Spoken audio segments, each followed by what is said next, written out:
The number one piece of advice I heard about the JET program was say yes to everything.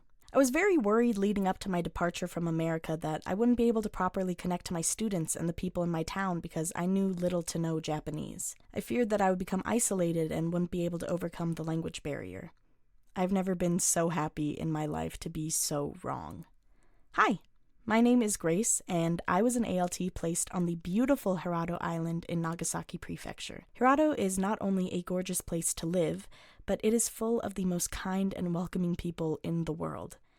When I first got to Hirado, I immediately took the say yes to everything advice to heart and said yes to going to a nearby festival. It was the first time the Thousand Lantern Festival took place in 2 years because of COVID, so everyone was very Genki. Even though it started to rain, everyone went on, and I even joined in on the dancing.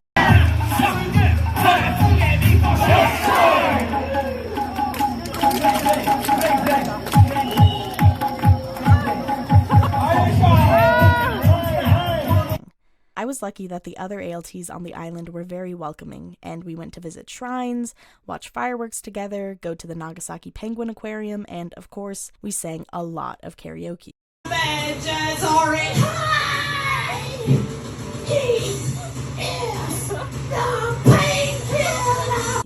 While I was happy to get along well with the other ALTs, I also wanted to get more involved in the community as a whole. Turns out all I had to do was ask, and say yes to everything.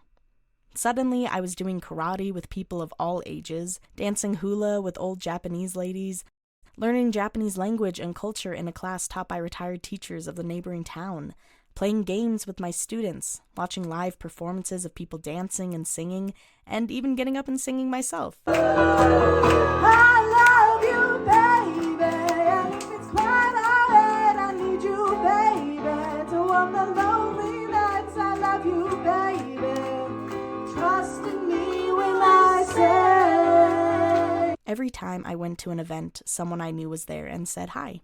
I sang karaoke with a fellow ALT and our Japanese teacher.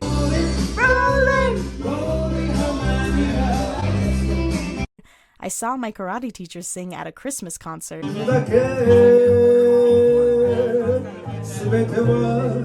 And I pounded mochi to celebrate New Year's. I saw and did things I'll probably never see or do again in my lifetime. I think the most special event I took part in was Sarabune, a boat race with traditional boats over a distance of 125 meters that takes place every summer in Akitsuki, the island that I taught at.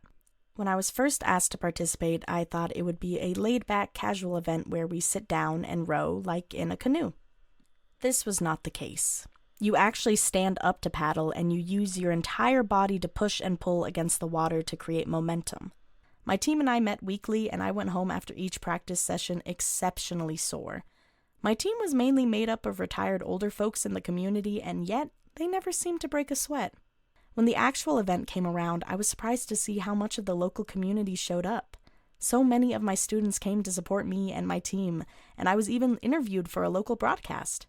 I was very nervous, so my Japanese was not the best.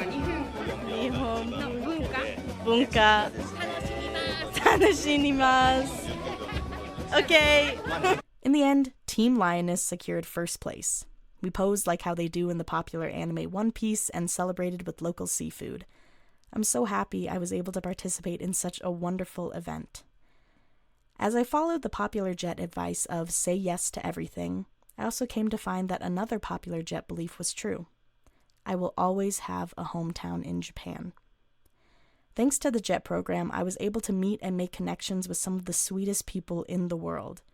Hirado will always be my hometown in Japan, and for that I will forever be grateful. Arigatou gozaimashita.